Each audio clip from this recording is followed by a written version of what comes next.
twofold. One, either you are doing the presentation to an audience using a PowerPoint, or you are just presenting it in your thesis. That's your Word documents. Yes, Alberta, you're welcome here.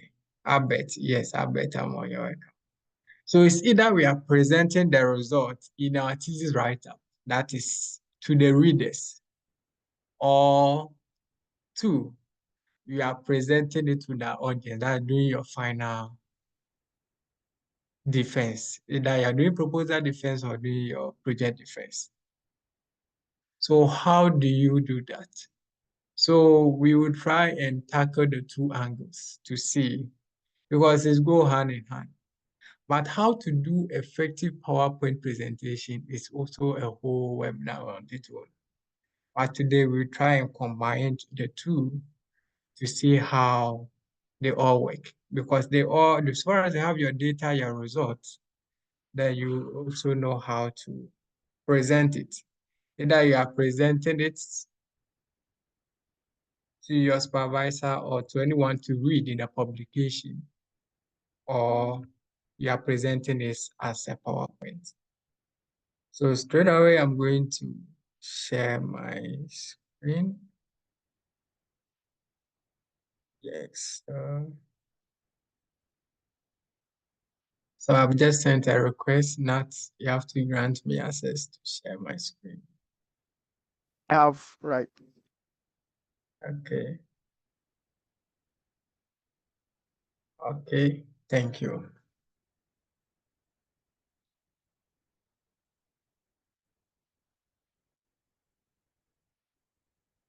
How many were able to join the last session where we talk about writing your introduction, scientific writing? If you join, put one in the chat.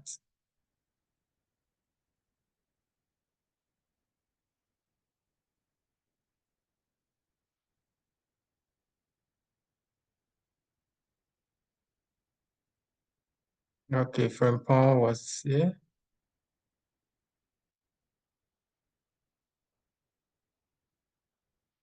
I want to know how many people were present during my last session on writing your introduction. Okay, so I think it's only few. Okay.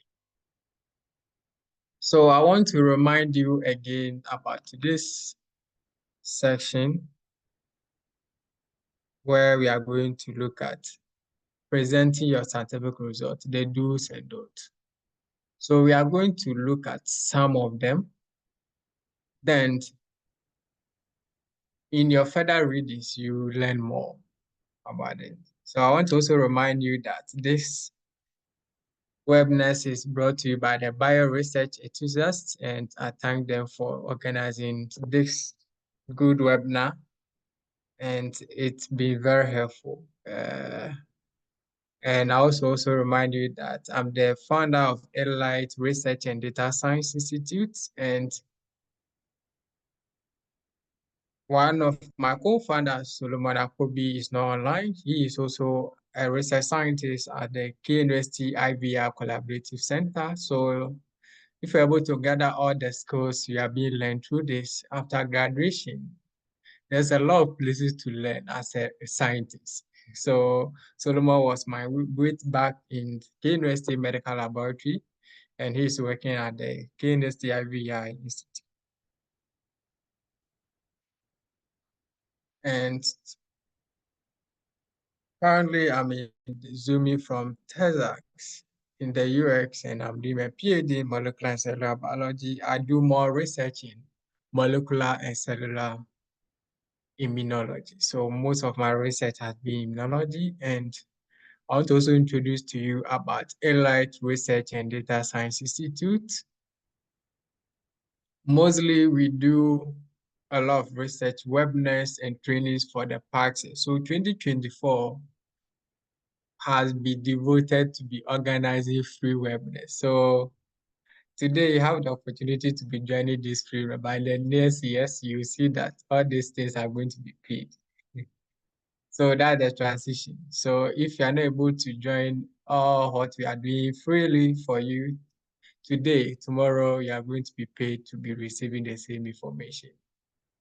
So these are some of our brands, and you can always follow us in our various social media pages.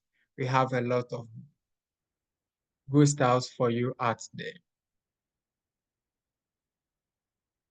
So again, it's going to be more interactive because we need to understand whatever is going to transpire today. Because whatever you have in mind, that's what you are going to work. Why presenting scientific result is even important? Why is it important? Because clear presentation help us communicate complex data effectively. We have complex data. Some data will come like Excel, a whole Excel file, but you have to present it well to the audience. You've used a questionnaire, you've gone to the field, okay? You've gone to gather data from a whole community. How do people understand what you've gathered is through what? The data presentations. And it enhances credibility of your research. Because if you don't present your result well, people are going to question your research.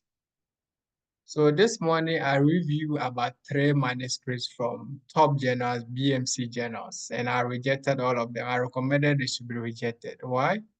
Because at this stage, I don't have a lot of time. So mostly if I go to review manuscripts, straight away I go to results. Is your statistical analysis in order? Is the result presentation in that order? Probably when you have time, I will show you a couple of them. So day in, day out, there's question about your research. What is the credibility? Sometimes I recommend a journal reject a whole manuscript because of poor result presentation. One time I remember some clinical trial. Clinical trial, they take about years to do clinical trials. And after those years, the actors are not able to present their data very well. It's everything become a waste because you take years, 5 years, 10 years to do clinical trials, and you are not able to do good data analysis to present your result. It means the whole years it become very irrelevant because the final fix of your research is the data that you've gathered. That will what? Enhance the credibility that yes, you've done effective what? Research. So if you're not able to present your data well, everything becomes questionable. They'll begin to say, what is the credibility of your work?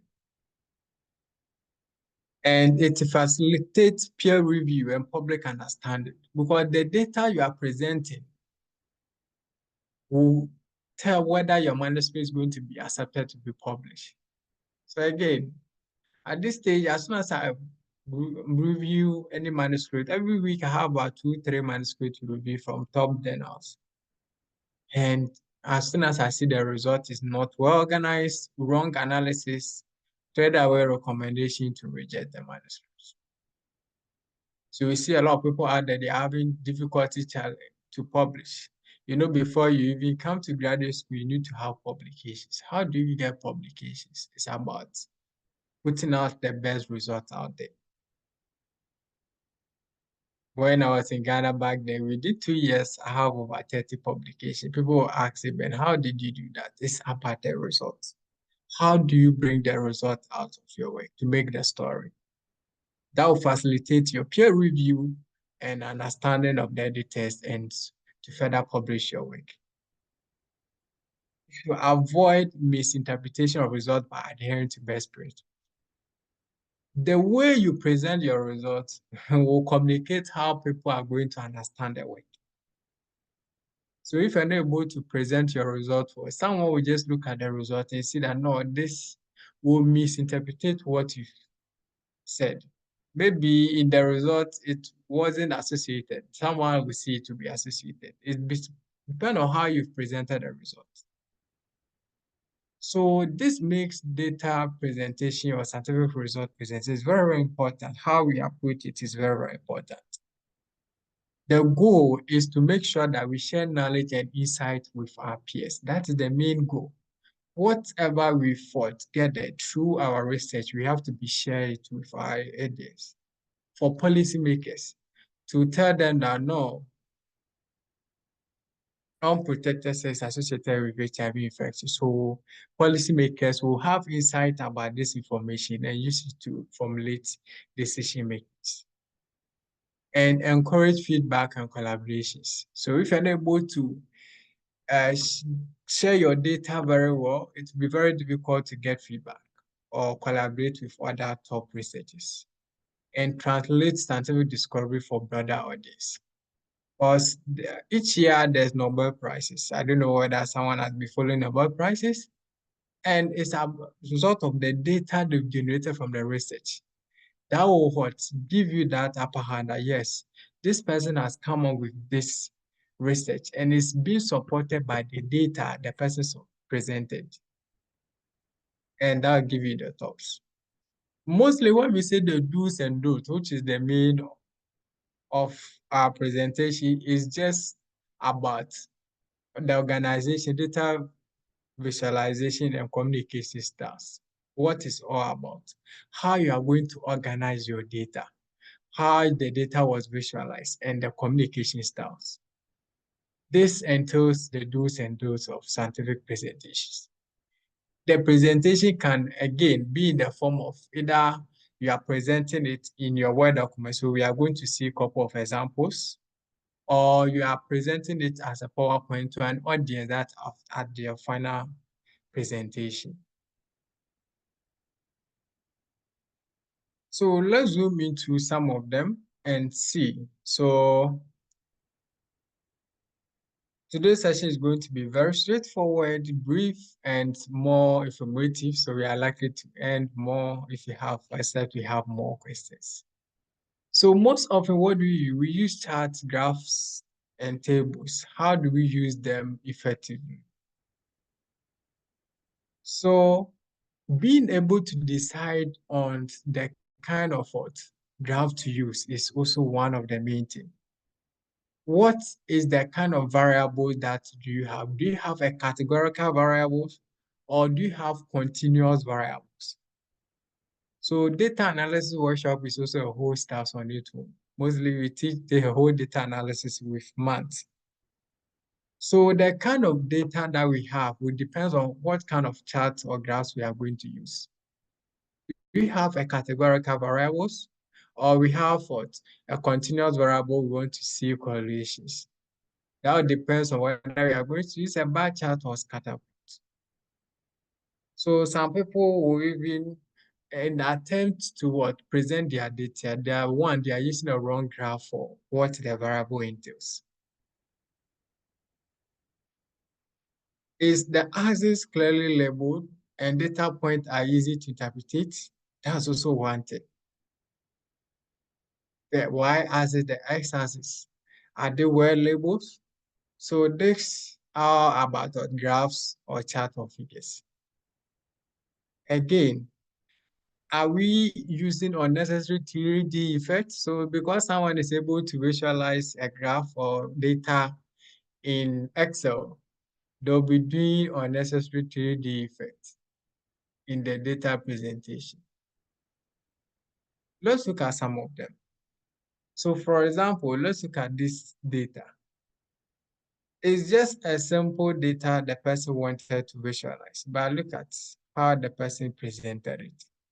One, you cannot even see the details of it because the person just want to show artistics. Then he will just visualize anything like that. But instead of using a very simple what, just bar chart to show that, oh, this is what I want to show 35% and 36%, 39.6% with axes well labeled. So the difference is really very important. This has distorted the information the person wanted to communicate. Again, let's look at in a situation whereby we have wide ranges. wide ranges. Let's say there's this data. Okay, let's look at this data. What can we say about this data? This data is taken from different cities against month and against month. Then they measure any variable, anything you can think of. That population, immigration, anything. Then you can see that most of this data, okay, they really rely on particular places. But there are some that are really high, very odd. So for example, you could see 7 million, 7.5 million, 34 million, 30. But majority of these figures are within what? Less than the 7 million. Okay, it's very few odds that are what? Very high, like 32 million, 34 million. Most of them on average is what? 7 million and up below. Then someone just decide to what, visualize what this graph. Look at what the person visualize. So in actual sense, which the person visualize a graph like this. What do you say about this graph? This is the data, okay? The data has, on average, is 7 million and below. Then free people are just over 30 million. This, so if you come to within May, 1 over 30 million. Within June, 1 over 30 million. That is all. So most of them are 7 and below. Then we visualize this graph like this. So someone just go into Excel, put in the graph, then we visualize it. What can we say about this graph?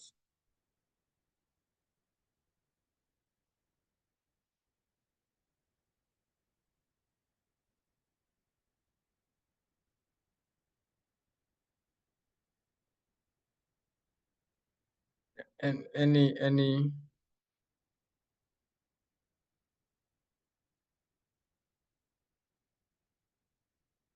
input, if you have any input, you can just put it in a chat or you can mute to talk.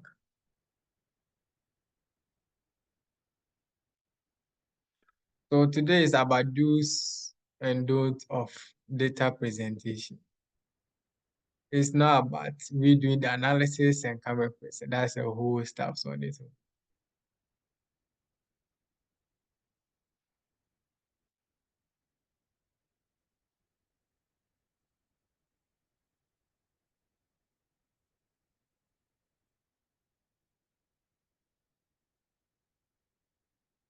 So one thing we can look at is that the axis, okay, majority of the data is what?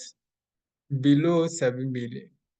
So means we have suppressed what? The information we need for most of the group. We have to keep in mind that only about 2 of the data sets that are what? Above this 7.5 million, which leads to what? 32 million and 34 million. So what would be the appropriate way if you want to clearly see what is also in it? Because here you can see that right from the 0 million, the next axis is 5 million, which will be very difficult for us to see what is happening here within this axis. So even if you are presenting your results, it will be very difficult for you to explain what is within here. So what are the alternates? One, we can use a broken axis. So for example, there's a way we can visualize the graph such that we have 0 to what? 7 million to clearly see that peak, okay? To only see that peak. So where we can also give the axis level from 0, 1, 2, 3, 4, 5, 6. Then we cut off And we also what start naming from 32 to 33, 34, 35. Because between 7 million or 8 million to 30 million is redundant. No one was there. So this helps us to clearly what see and communicate the result or present the result by looking at the differences between what each levels of the variables compared to what this one that we just have the whole data being presented. Now, apart from using the broken access, someone can also do a panel chart where one, you can first visualize what the one of the data from 0 to the 7 million. Then we can also do another what visualization from the top, which clearly also what tells the distribution what within what each what axis or within each groups. So this helps to communicate more better information or more interpretation of a result compared to what the previous ones. Because there's a very hot, huge gap between 8 million and 30 million where no one was there. Then jumping to what? 32 and 35. I don't know whether we are together. If we are, if we put one in the chat, I want to see that everyone is active.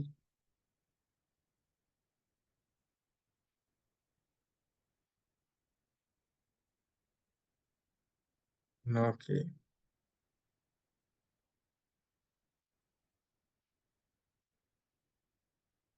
good. Yeah. Now, so that is one concern about data presentation. That is about the skill that we use is very, very important, especially figures. We will talk about tables last because tables is just one of to how we present the tables. Most major concerns are the visualization techniques. But we just don't want to visualize something that is going to give misinterpretation of our results, of our data. Either you are doing PowerPoint presentation or you are doing what? The Word document, because the figures you produce, the same thing you are going to put in your Word document, the same thing we are going to use during our defense. So we have to be consistent.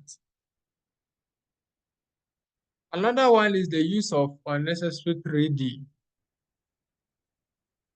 So for example, this is just the data someone is trying to visualize.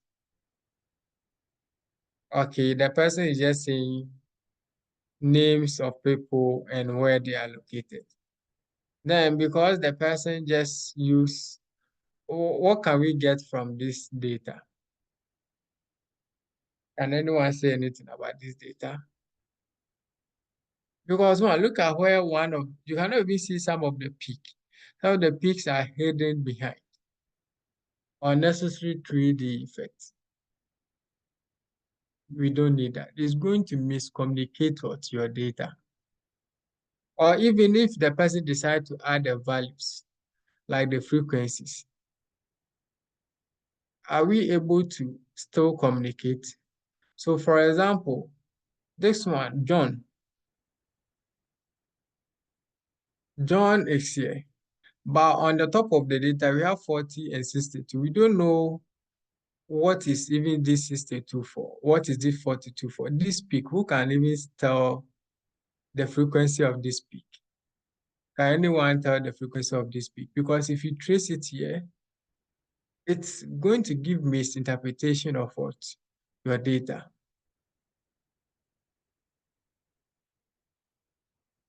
Again, unnecessary 3D effect.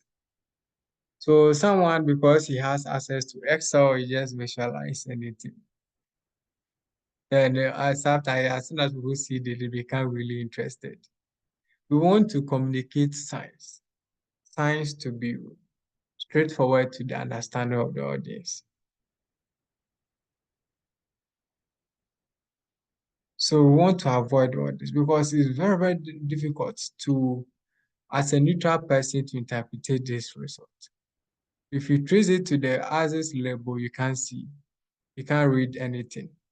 This peak This one is telling us 45, but I don't know whether the peak is on 45.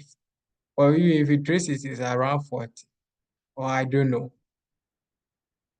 Misinterpretation of our data by the scientific audience. Because if without this variable, someone will be very difficult for the person to see what is this peak doing.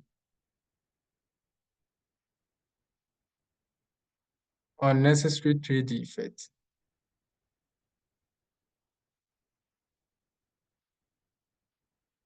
Another one is also the color choice, which is very, very important. Color choice. Someone will just wake up and go and look at fancy, a lot of colors. How do we bring colors in our graphs? So we've talked about the scale, unnecessary 3D effects. The next most important thing is the color effect.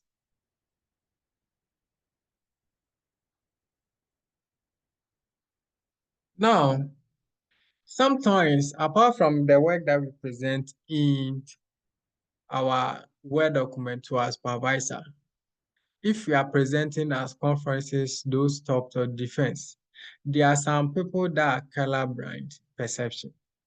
So, for example, if you look at this regular colors, okay, you have the red, green. So we have the red and the green. Those, for example, that have the pteranopia, okay, this is how they see these colors. Prantonopia, this is how they see these colors. Tritonopia, this is how they see these colors. It's like some of the projectors in our class. The same slide you are seeing on your phone, on your computer, you are seeing it differently on the screen as a result of the color effect in the projector. So how they process the color is different. So in this ways, we try to what? Avoid any color brand perception. So anytime you are doing presentation, you have to take in your mind that, yes, there are some people that are having color brand perception or color brand effect. So means they will try to see, for example, they are seeing all these colors are the same. They have bright green with slightly bluish. So we could see that these people, this regular green and the slightly bluish green, they are seeing it as the same. There's no difference between them. The normal red and the red bluish, they see it as the same colors. They are seeing it as the same colors. So we might want to use different colors that will show different effects. If not, they will think they are seeing the same thing. But again, most often, as supervisors, I'm sure they are already so, but these are some things we should keep in mind as we come forward. In fact, sometimes there are some website that we want to check, like VisCheck. If you have any images, you can go to that website and go and run the VisCheck on the image to see whether the image it produces of high quality or is doesn't what complement with this color brand perception. I was reading about another one that have also the order of colors, but this is questionable.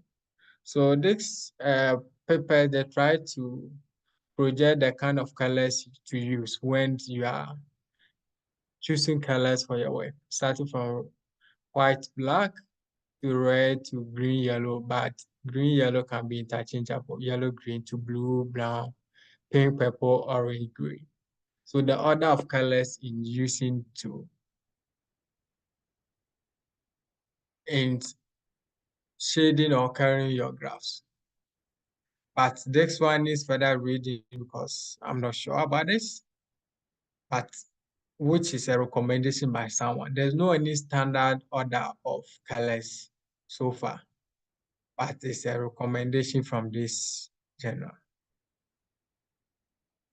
Now, more to the colors. Most often we have three main form of colors that we kind of choose. Let's say we have a variable. I don't know whether we know categorical variable. When you say categorical variable, they are variables that come with groups. So for example, gender, we have males and females. Another example is prevalence, okay, of COVID infection. You could see that we have positive and what? Negative. So in those kind of data presentation, you might want to use different kind of what? Colors. You use different contradicting what colors to differentiate between the bars. Okay, that's what we call the categorical. But there are also some data visualization. We want to see some sequential effect. A typical example is, let's say we want to see the intensity of a disease. Let's say mild, normal, mild, severe state, or early stage, moderate stage, end stage chronic disease. We want to show some kind of order of intensity. In that case, we have to use some kind of increasing order effect in those kind of data presentations.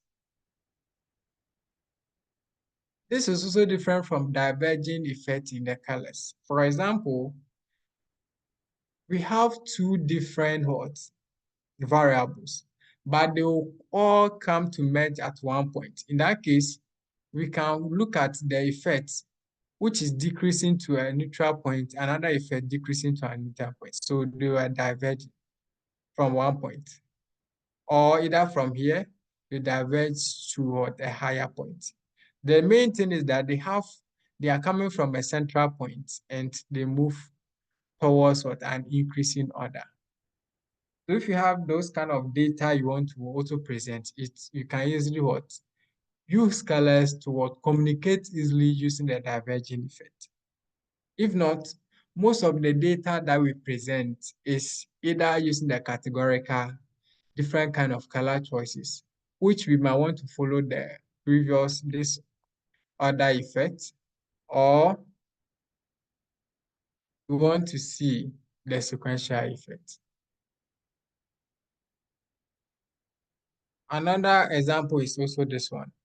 So you have to also be reminded that the categorical kind of presentation is also the same as more qualitative. In that case, we have different colors for different bars. But the sequential effects, you see, they are decreasing in increasing intensity. So increase, they are increasing intensity, increasing intensity, increasing intensity. But they are diverging from different points. They diverge to increase intensity. So it's not about misusing any color in our data presentation. The do's is we have to look at how we communicate with those colors to make sure that our work becomes very neat.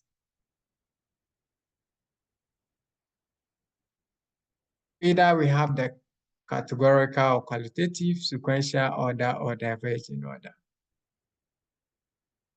The same thing we have here. Let's say we have groups, you have different groups, you are free to use what different colors to differentiate what those bars. The same thing, A, B, C, D, different colors. A, B, C, D, different colors.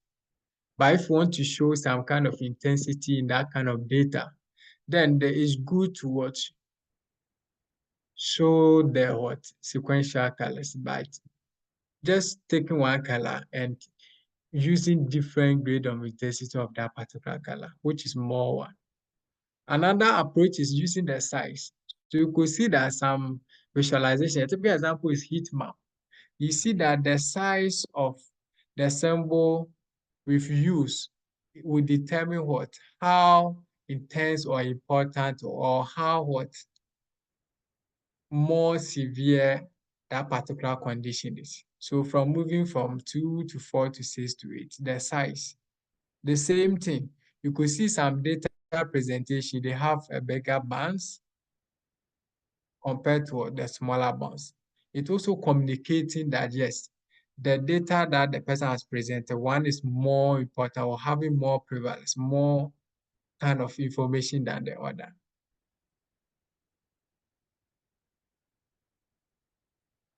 So all these ones lays emphasis because the main goal of our data presentation is to communicate easily our finding, telling them that yes, this is what we found. So if you're not able to communicate, people are going to misinterpret it.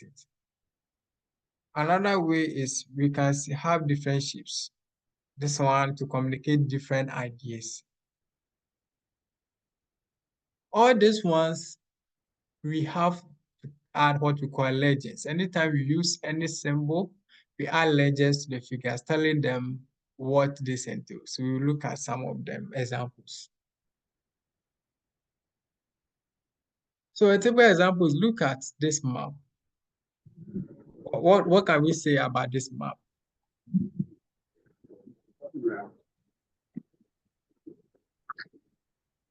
Or someone to say anything, either you're talking about A, B, C. What can we say about this map?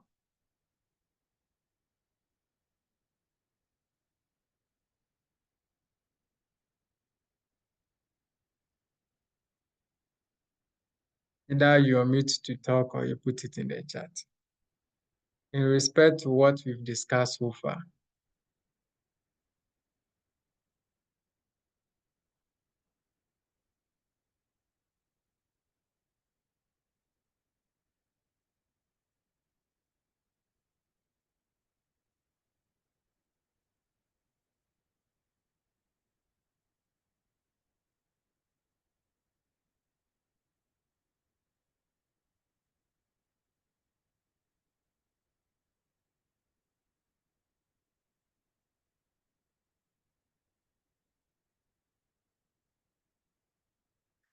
Yes, anyone?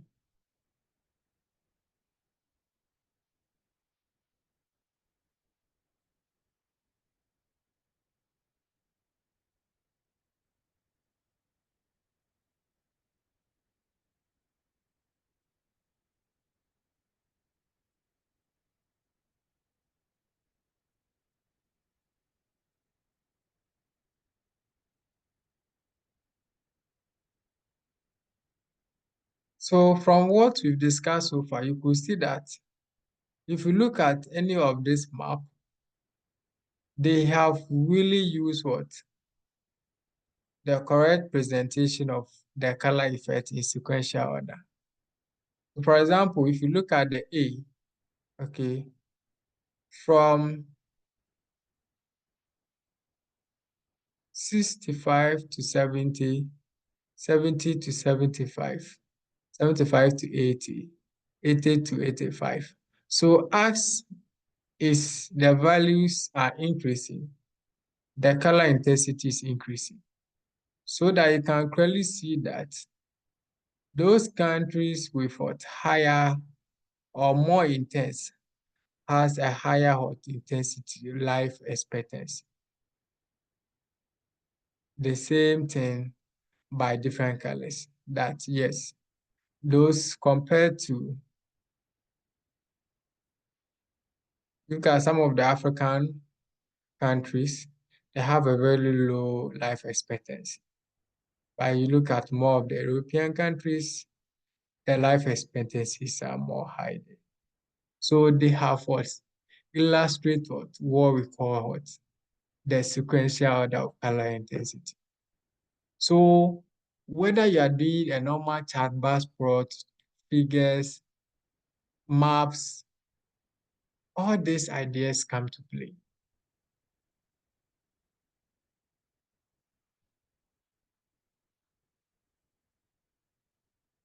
Another thing I want to also say that you have to be consistent. So for example, let's say we've gone to gather data from 2001 to 2008. Then within the data, we have about 6 groups. We want to show their effect.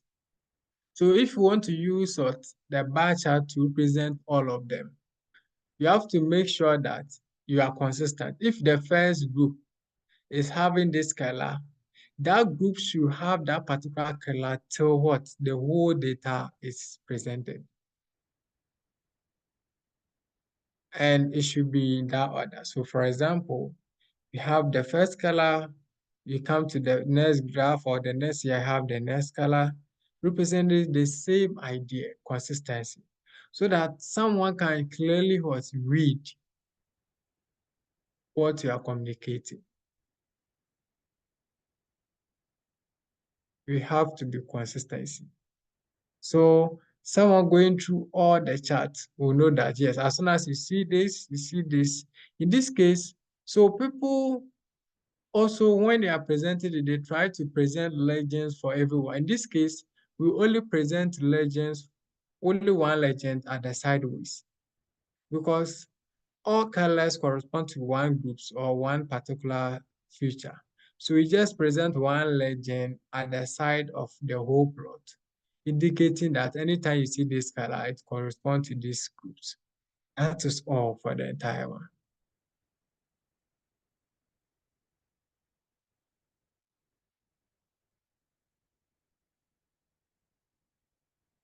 Now, let's look at this.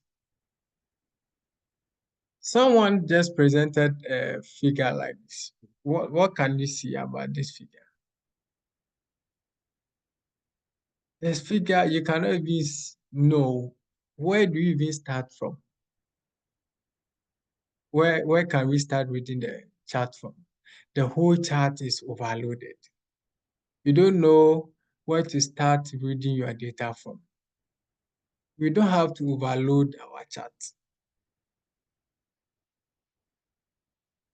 If you have a lot of data to be visualize, to better to split them into a particular teams.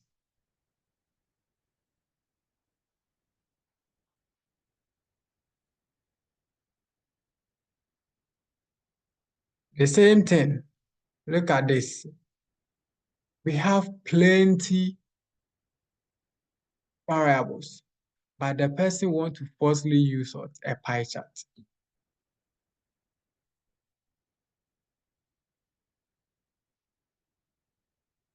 It's not compulsory that your colleague in the class has done a pie chart, so you also want to do pie chart. So sometimes and you hear that someone will go and look at someone's work. Hey, this person has done pie chart, has done this, or I will also need pie chart. Have you asked yourself what kind of variable do you have in your data? Is that kind of variable being able to be visualized by a pie chart? So the way we present the data, it depends on your own data and how you are going to present it to communicate. Doesn't mean that someone has present pie chart, so compulsory you're also going to present pie chart. Someone has present bar chart, so I'm also going to present bar chart. Does your data work with presenting with bar chart? That should be the question. The kind of variable depends on how you are going to present the data. So someone has presented this, by firstly, I want to also present a pie chart. You cannot see anything. But someone also do a simple what? Bar chart. The same information. Look at how the person has presented it. Even this one without the color intensity, you could see that from general consumer, it has presented a graph in order for decreasing. So the person can easily see that oh, the highest of this group is general consumers, which is 23 here. So here, you look at the pie chart, you find it difficult to look through before you even see that oh, general consumer is 23%, that's the highest. Before you move, what is the next highest? You are coming to compare before you see that oh, social net is a whole lot. But from here, you could see that oh, it's easily that decreasing.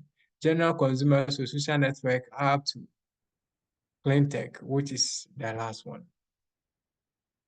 We want to communicate, easily communicate our information. That is the main goal of science.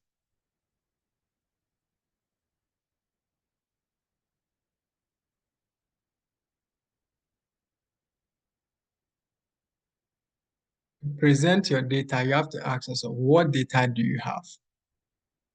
That will give you an answer of how do I present my data. So you could say that this one, as soon as the person adds the color intensities, become very clear. And you usually sell your work. You usually sell the information that you have.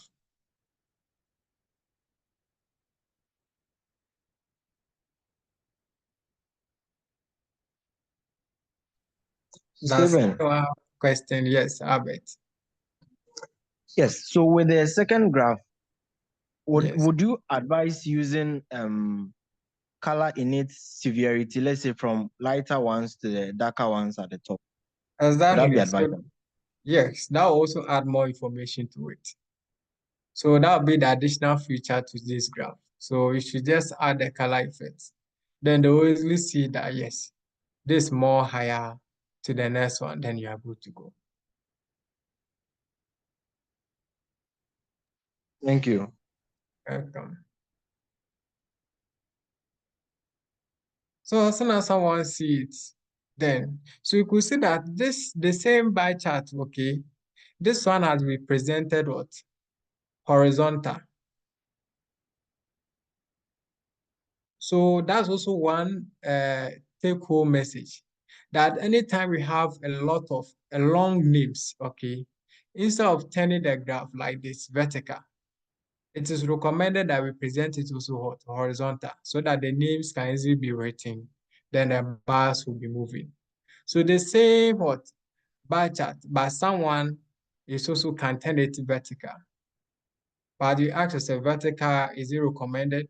Because if the names are long, vertical, you see the names running down. So you present it this way, then you could see that you usually write the names horizontal like this. Horizontal, and then the bars will follow. Then you are good to go. So the kind of data you have depends on how you present what? The information, either in your work or in your presentation, because it's the same thing you put in your Word document, your thesis write-ups, and submit to the supervisor.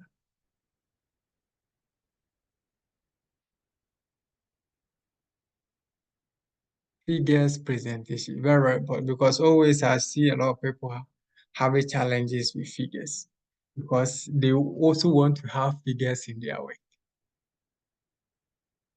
If you go to some people, especially those in the nurses in my faculty, when they see nice, nice graph, they become happy. Yes, it's part of ladies anytime they see nice stuffs. But it doesn't mean that so far as it's nice, it's science scientifically accepted.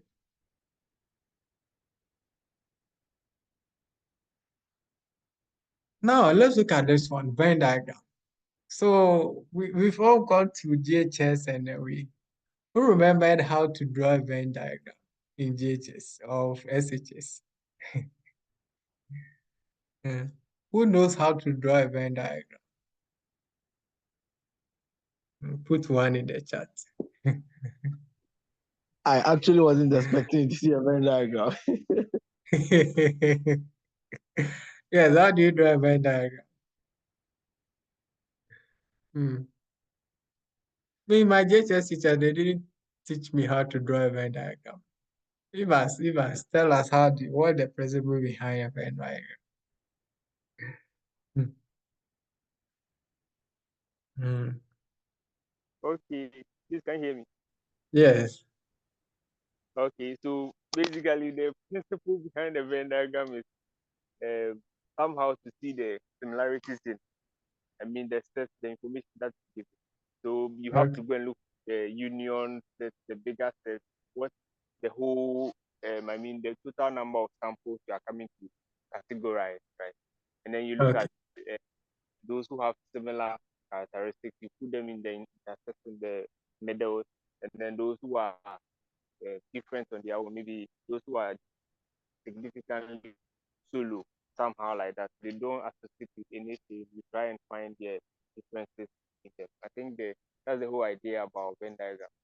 Be able to get those who Good. are also not the same, having any similarities or something, and you set them aside.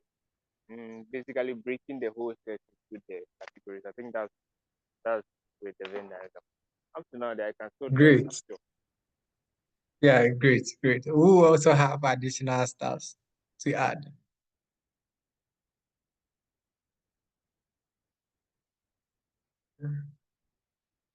Does anyone support or also has additional thing or do not support some information?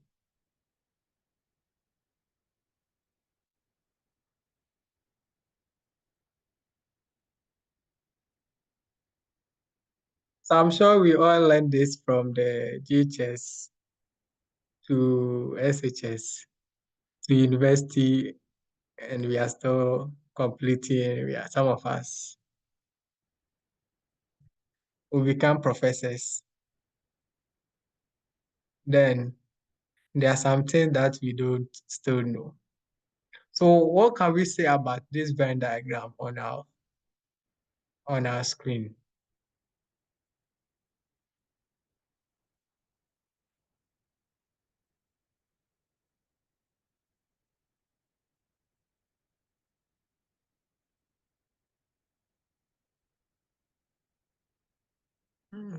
And don't say Evans has said everything. If Evans has said everything, you can still see it or add up.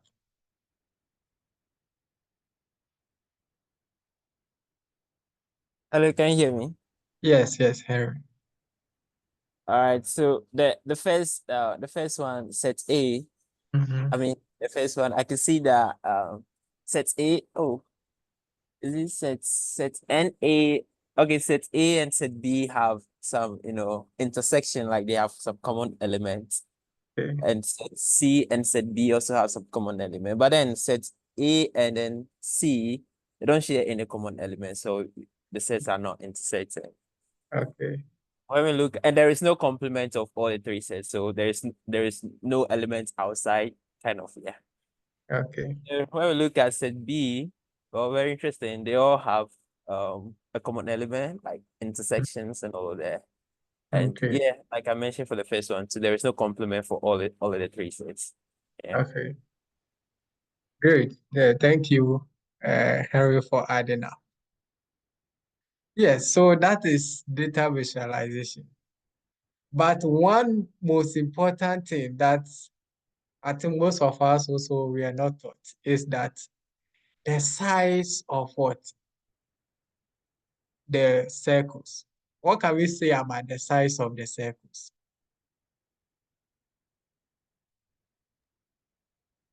I think the size of the circles correspond with the number of participants, if I should say. So in set A, with the A allow n into brackets A equals 41. Okay. But looking at B has a number of 34 Okay. and C has a number of 2. And comparing the three circles, you can see that 41 has a larger circle, followed by 34, and then the least was the 2, the C. Exactly. Yeah. Yes.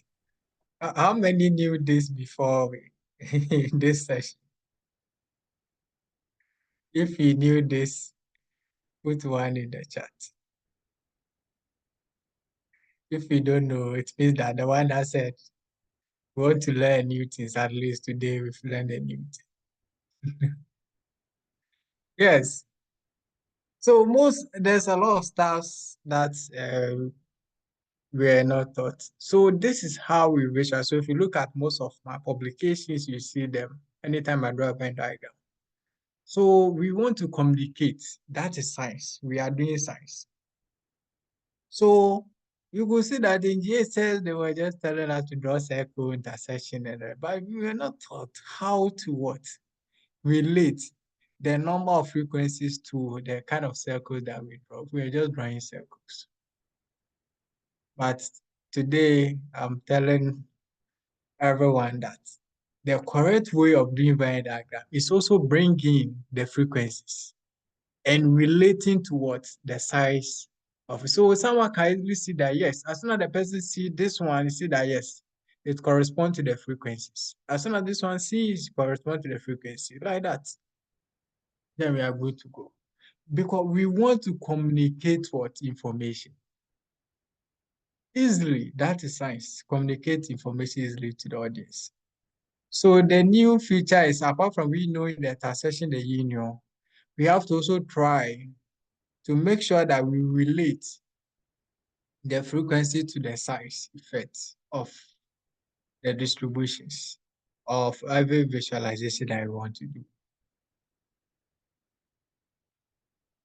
Are we all on the same level? If you're on the same level, put one in the chat. Oh.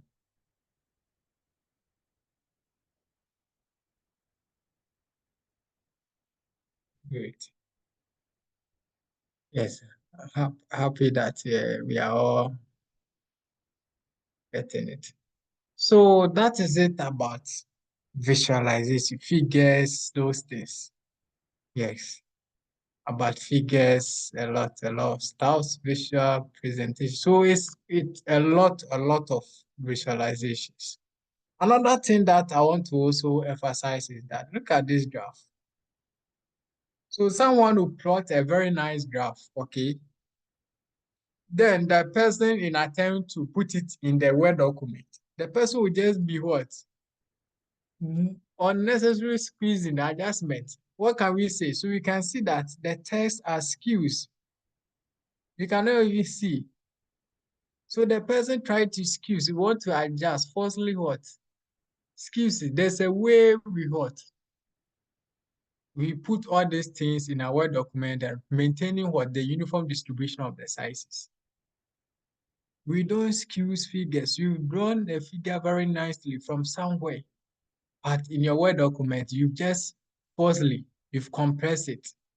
And the information they want to communicate is moving out. The actual figure is like this, nicely like this. So you could see the difference between this and what the person or majority of people try to do is to skew the data.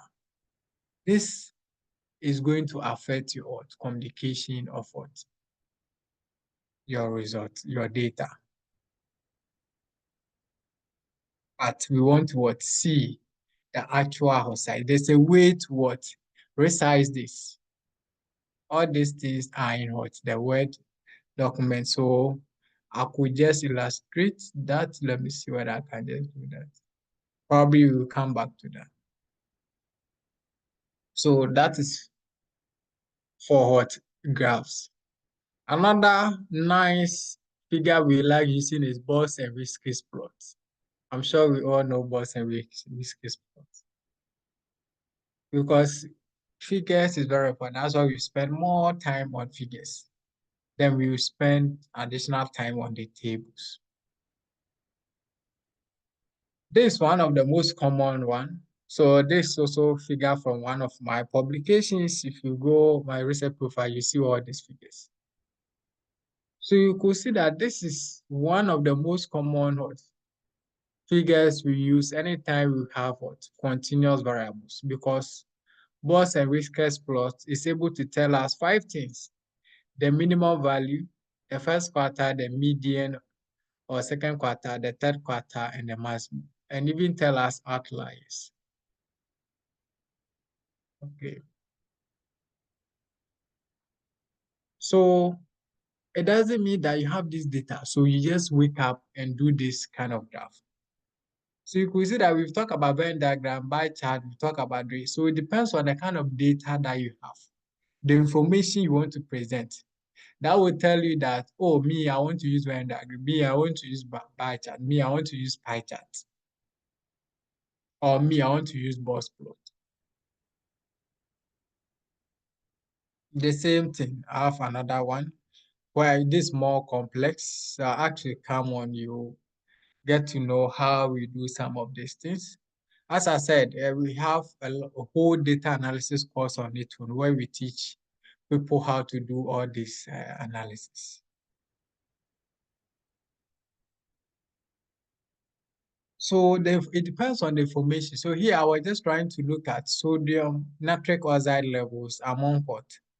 The Pneumothensis and preeclampsia women. Preeclampsia is just hypertension in pregnancy. So some people, when they get pregnant, their blood pressure gets high or they have high blood pressure. A lot of women die from this. It's also one of the major causes of pregnancy-related death. People go to delivery, unfortunately, they don't come back. These are some of the conditions. And sometimes too, it's run through families. So if within the family, this condition is there, it's very important we give much attention when those people get pregnant. Then by giving them more what?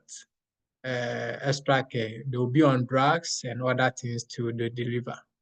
Sometimes even when they deliver, some few weeks after delivery, they still have them. Then they treat them before it go back. So after they've delivered, then they come back to their usual being like that. So here we're just trying to look at the nitric oxide level among some genes. So we have different, the VNTR gene that have different alleles. That's what we are looking at. So I tried to look at it. What is the distribution of the nitric oxide level within those genes? So it depends on what you want to visualize.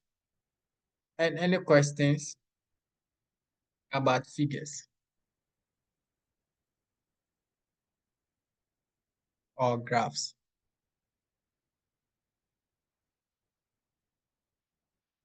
After that, I'll move to the Word document as an example to see them in the Word document.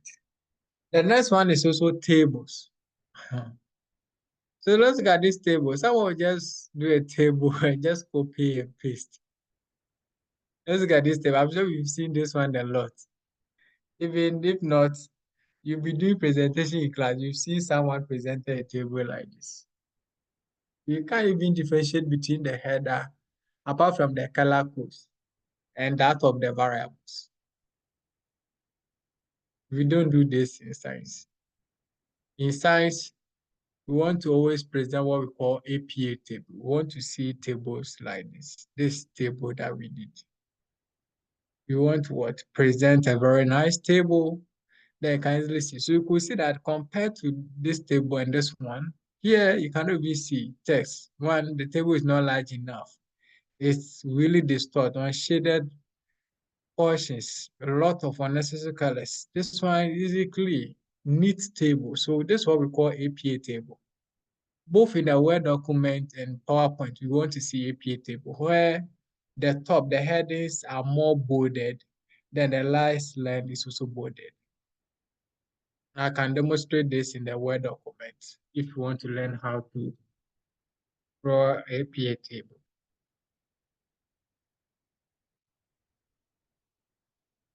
Again, you see some people, they have a long table. They want to copy all table to when you are doing presentation. We don't do that. Every table can be in the Word document. But if you are presenting or you are doing a PowerPoint presentation, you cut only portion of the table to your PowerPoint to present.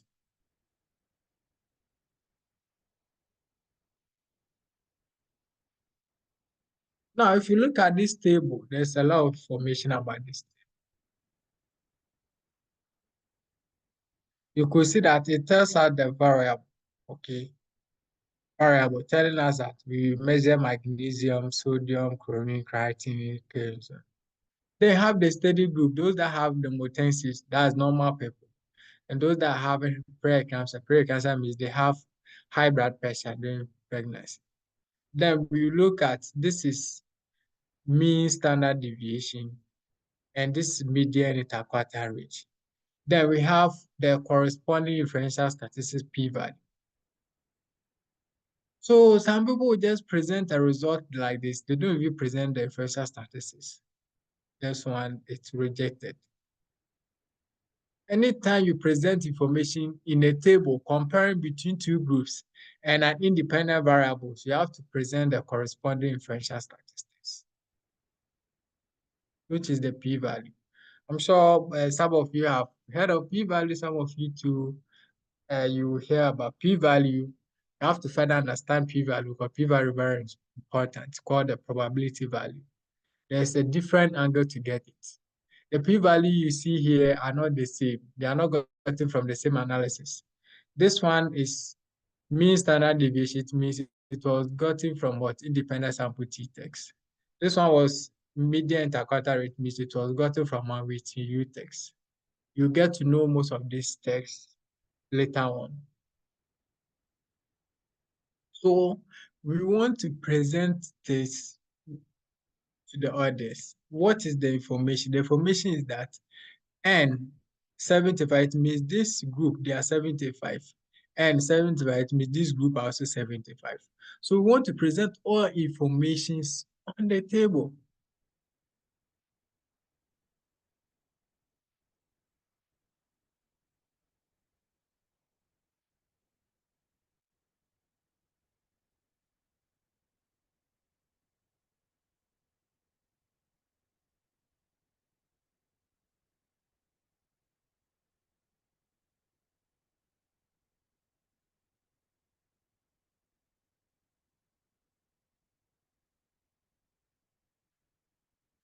Two minutes break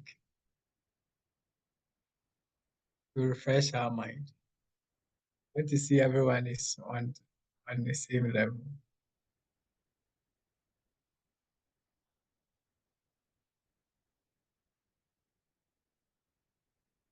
So think about what we've done so far and see. If you have any questions, you can ask or put it in the chat.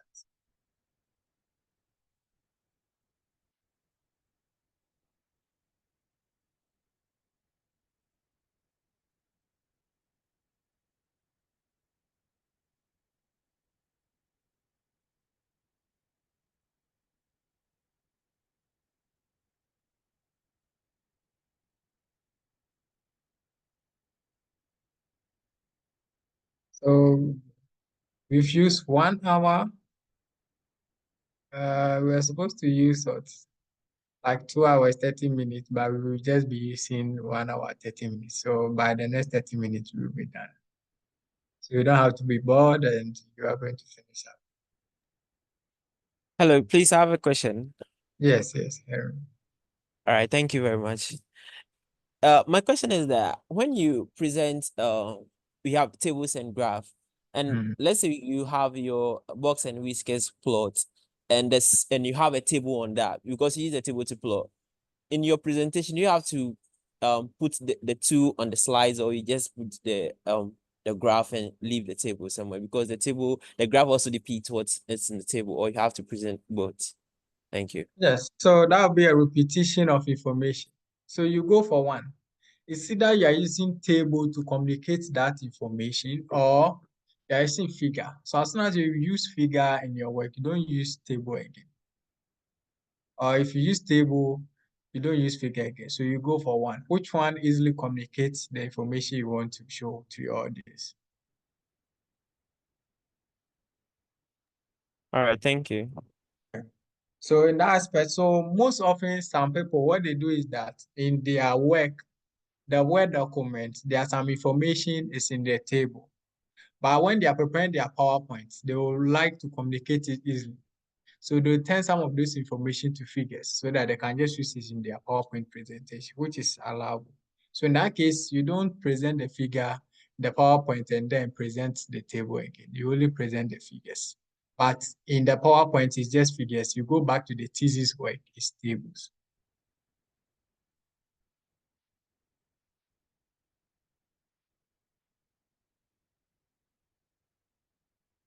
Any other question?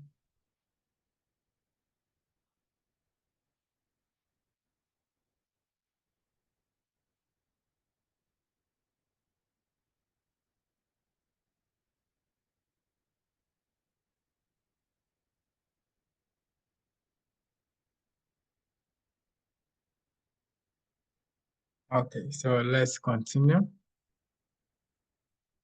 Yes, so this is table, this APA table. So we'll get to know more examples quickly in the Word document. So what we are saying is that we have to avoid misleading graph. That is, the scale as is should be appropriately. We have to use the right scale. We should avoid cherry picking. That is, some people just pick some data that support their hypothesis. No, some data also needed to support your hypothesis. You don't have to say that. So that's why it's good you have to be joining our data analysis workshop, because some people are just analyzing data based on, maybe I want to see the difference between gender, that's male and female. They only do the analysis. We don't do that. We don't present only that. We have a lot of co-founders we add. We don't do that. Ensure your graphs reflect or accurate proportion and data representation, which is very, very key. The accurate proportions. Look at the figure that I presented that was showing the 3D shapes. It's very difficult to read those search graphs. Clarity is key. You have to be more simple and clear. Everything that you are presenting should be simple and clear, straightforward. Use simple, clean font to avoid excessive text. In data, we don't want to see a lot of text in the figures, in the table. It should be straightforward. And we should avoid distraction. We are using any unnecessary color. That's why I took you through how to use colors. Some people will be using any unnecessary colors. You have to know what you are presenting, the information you want to convey, and the color scheme that you want. Again, figures table should be visually balanced. You don't present unnecessary figures that people cannot see or read. You don't present unnecessary tables. You see, some people's work is very scattered. You don't even find it nice to read such works. How they've organized their work, the formatting is very key. I always tell my students that anytime they submit work, I'll first check if your work is well formatted. If not, I cannot even read. Formatting is very key. During your PowerPoint presentation, you have to make sure you highlight most important results that support your research questions. This is different from in the Word document. You can use like bold text to draw attention. A typical example is this one. So you see the same table I've presented from the pre-cancer data. But if you're supposed to be what? PowerPoint that I want to what? Communicate during my defense, I will just what? Highlight that. You could see that this one is significant. So I want to tell the panel this is more important information. I'm not going to talk about the other one. So I'll just tell them that yes, those that have this gene 4AB, 4B, they have decreased chances of having the preeclampsia. Again, those that have 4B, 4B, it means, and those that have more B phenotypes, they further have what? Decreased chances of what? Experiencing or preeclampsia. It means those that have those kind of genotypes in their body, they have decreased chances. So as soon as I get them, this one is highlighted. So it means the audience will just focus on the red text. That is what I'm going to discuss in my work.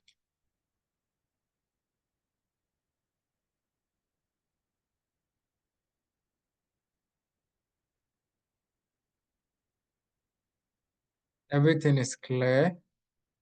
This is our advanced analysis logistic regression models. You will understand them later. So I would say that every expert was once a beginner. We have to continue joining all trainings and we will build up. You have to follow us. So if you are still not following us on our social media pages, you have to follow us on our social media pages.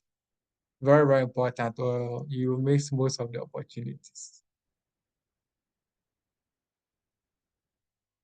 So let me try and take you through some of the Word documents. So for example,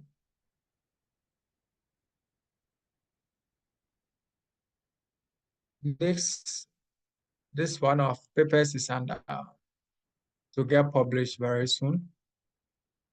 Look at this. So let's say this is a Word document. So we'll be talking about PowerPoint. I want to just take you through some of how I present work in the Word document. Let's see. So we see how neatly everything is appearing. Your thesis has to appear neatly like this. Forget about the line numbers. This is a manuscript. That's why I have line numbers. So I'm just taking you through results. So you could see, in fact, how to describe results is a whole thing on it. So you don't have to you have to read more publication to borrow English. So you could see this is what I call APA table. So let me see. What do you see? So you could see that this table is very well formatted. This is how you have to be presenting your tables in your work. So you could see that the top and the down, they are well formatted. And make sure every information is presented. So we have the variable, the frequencies, and the percentage, telling us that yes, these are categorical variables. So when you take each age groups, we have what? 46 that are within 18 to 25. And the corresponding percentage is this.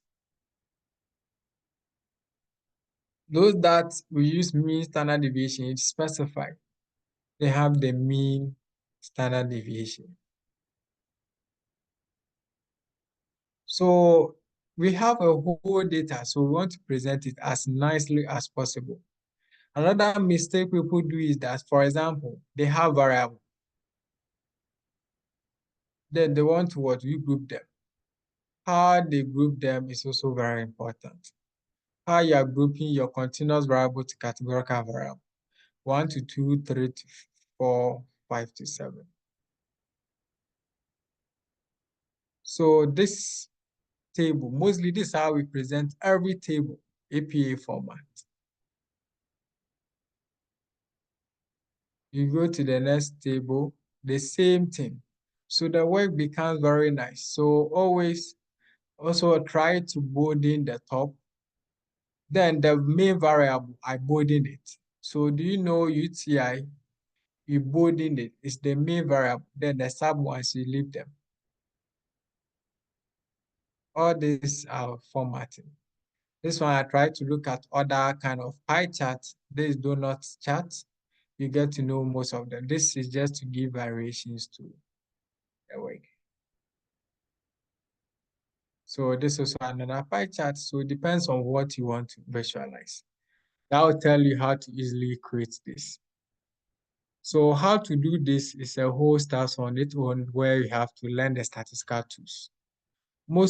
I do most of my data visualization in GraphPad and R. Then I do most of my analysis in SPSS and R. Then we bring the data. So the same thing. So you could see that for tables, we always want the format to be like this.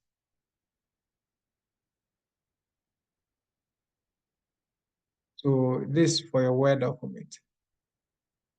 But for example, we want to look at prevalence of UTI. Prevalence, you see, is different way. It's a categorical variable. You are going to see what? Negative and positive. Okay, have negative. So it means that 76.1 are negative, 23.6 are positive. Then let's look at what I did here. These are isolate. Although they are different isolate, I brought that kind of sequential color choice, telling me that majority are what? E. coli, followed by Staph aureus, followed by Klebsiella, followed by Pseudomonas. It's just more of giving priority to what? The isolate, which clearly what communicate the information I want.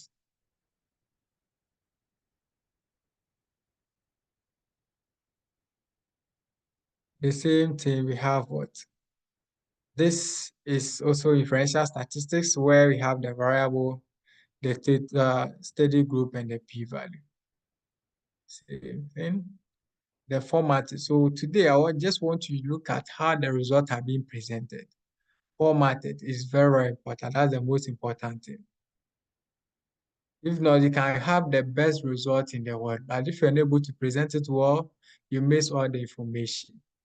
Yeah, I try to look at more of knowledge level and UTI status. You could see how we've been presented. This is more of cluster where we've illustrated them. Out of those that are poor, how many had the UTI, how many did not have UTI, like that. So this mostly we visualize the data presentation. Again, you could see. So the table presentation is always consistent, the same thing. The format is always the same thing, the same thing. Then we have figures. So I told you my figures are producing graph part of R. Because this R graphs, you can't do this in a lower cost statistical tools. The same bar chart, but I've added one point. So it depends on what you want to do. Then you can do it. The same thing up here. Then, so you could see that sometimes too, the tables become very, very big. A typical example is this paper. This paper will be published next month. It has been accepted. As I said, if you know your stuffs, you don't have challenges with something like publication. So you see someone struggling with publication to promotion. It's not like that. So you just have to know the key stuffs. So we have table that presented the same thing. So here, I just want to show you, sometimes the table becomes very, very big. Look at this table. It means that we have to be able to what? Turn one of the pages into what? A landscape. Then we can what? Bring this to what? Table there. So you could see this is more validity. In this table, this work, we are trying to look at the validity and reliability of a questionnaire. So this is the topic about. Mostly before you do any study, we have what we call validity and reliability tests. Before, so you've gone to online, you've picked a questionnaire.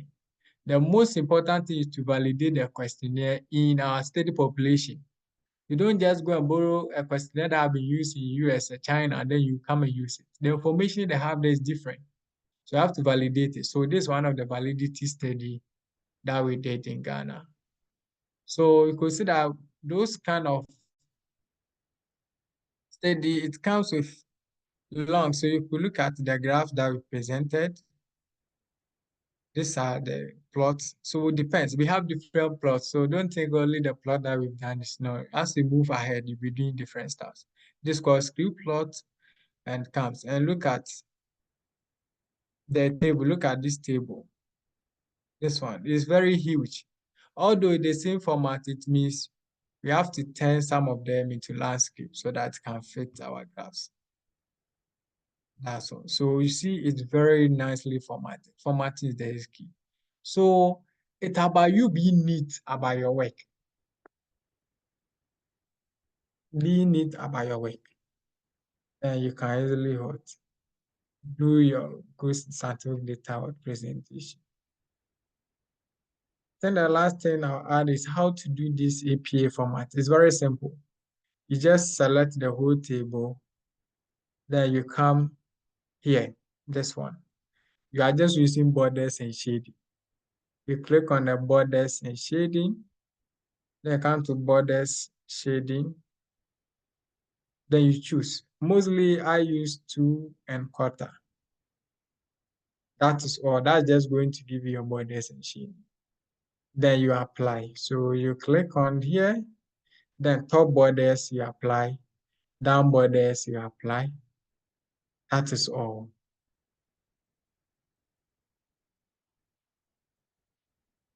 How we prepare the data from the statistical software to the word is also a whole thing that we do. But the key thing is you have to present the data very well to the scientific audience. If we have some loadies, how do we present it? It's very, very important. So it depends on the information you have, because most of your data you have will be a simple what? Figures. Like what? Where you have the gender frequency percentage, and you are good. Any question? So I think we've used 1 hour 30 minutes. We are exactly time. So any question?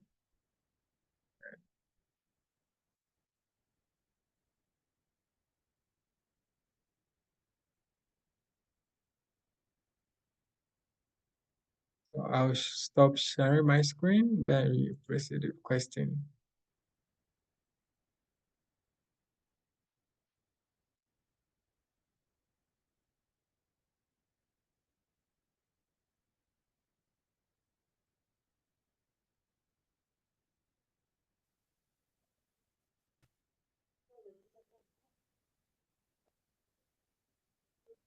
Yes, any question?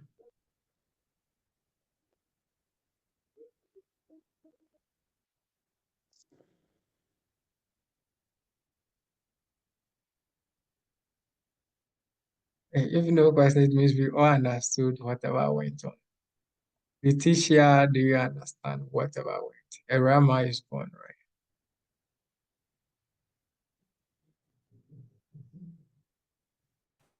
Albert, Bismarck, William, Born Great. Born Great, were you the one that was called Born Rich? No, sir. Oh, I'm okay. Bismarck. Okay. Do anyone have a question, anything? Any suggestion, anything that did not meet your expectation?